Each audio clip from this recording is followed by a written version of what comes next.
In 2014, Laura Kelley became the first executive director of the newly formed Central Florida Expressway Authority, and her website biography notes customer first toll policy and achievements towards that goal, as well as the agency's successful early completion of the Wekiva Parkway.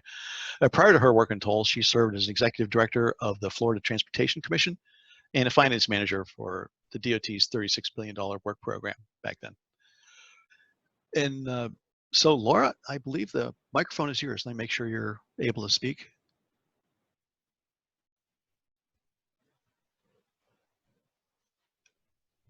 Yeah. Yes. Are you on? There you go. Thank you. Oh. I'd like to share a presentation with you if I can load it. Let's see. There it is.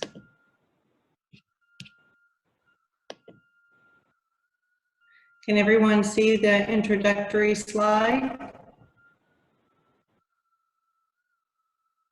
Okay. Yes, we can. Thank you. Thanks, Brady and Phil, for organizing this webinar. It's a great opportunity to give an update to all of our partners in Florida, so thank you very much. You know, in a state of emergency, our dynamic message signs become very important. And at the beginning of this one, they were more messages of gratitude, but as we moved on through the emergency, they became more important for our local leaders and our governor to remind our residents and the people traveling of the stay-at-home orders and the curfew orders that were being implemented at the time. So those message signs are often not really noticed until times like this, but that's when they become, you know, the most important. As with Florida's Turnpike, we began early to decide where we needed to shut down operations. The very first thing that CFX did was we temporarily stopped our visitor toll pass program at the Orlando International Airport. We moved these workers, the visitor toll pass team, to our call center and extended our call center hours. So now our call center is open till 10 p.m. so that we could implement social distancing. Our customer service representatives sit every other station now, and we have a very robust cleaning of the area, as well as all of the buildings that CFX manages. In addition, we pulled our toll attendants from the lane around the same time that the Turnpike pulled theirs, and we suspended our reload lanes for the time being. That is our lanes where people can pay cash on their account, and we are encouraging all of our customers to utilize their phone apps, their website, our website, and other methods of managing their account.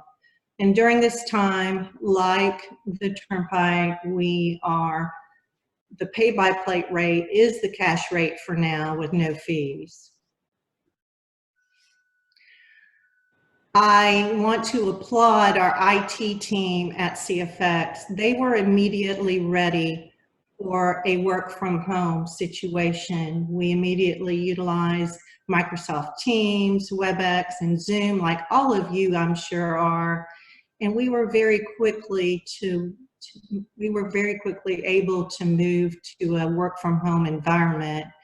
It took us about 4 days because we needed to issue electronic laptops and things like that. But kudos to the team. They did a fantastic job getting us ready for this. And this is the question I get asked most. You know, how has our traffic and revenue been impacted by the coronavirus? And this is a graph that shows you daily weekday traffic. I left weekend traffic out because it's even more severe and provides steeper decreases. But on weekday, it's comparing it 2019 to 2020. You can see at the beginning of March, we were trending 8% above last year. And by mid-March, there was a rapid decline. And this is when we started the stay-at-home orders when schools were closing, etc. And you can see by looking at this curve that we bottomed out about mid-April. And ever since that time, we see a very slow but a steady increase in traffic and revenue. During this period, we also have, very much like Florida Department of Transportation and what Kevin has said, we have been able to accelerate projects because we are able to extend lane closures and things like that because of the light traffic. So our infrastructure team, our contractors and our consultants have done a fantastic job of accelerating our projects while abiding by the CDTC guidelines in the field. Moving into the future, like Florida's Turnpike and the DOT, we operate on a fiscal year. We were moving into a budget year with a very robust $3.5 billion work plan. Over the past 30 days, our traffic and revenue engineer, CDM Smith, has been working very hard to revise our revenue forecast so that we can amend our work plan for the coming 5 years. What we've been able to accomplish is a reduction of about 23% of that work plan. It is a very conservative approach for the next 5 years. We took the most impactful scenario as a precaution so that we are coming through this budget cycle very cautious and conservative. We have been able, however, to keep many of our big projects in this work plan. We have the Lake Orange Connector, which is going to design.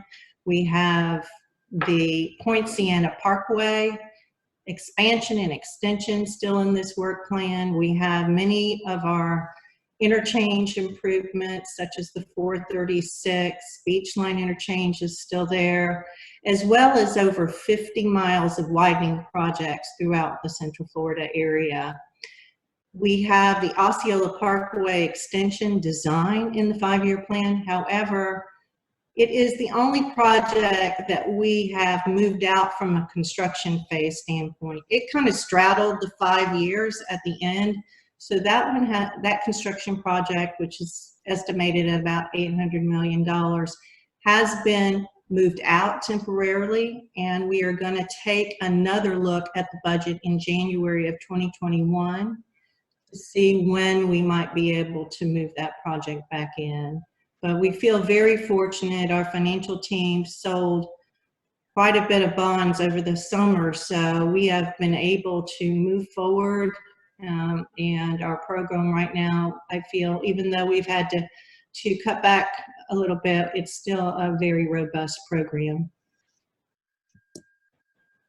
So I appreciate the opportunity, and Phil, I'll turn it back to you. Great, Laura. Thank you very much. And congratulations on everything involved in that report. The in discussion of the whole scenario analysis and planning, I think would be really interesting for long term in the future too, because that's the challenge everybody's dealing with. But congratulations, there's still a lot of good news.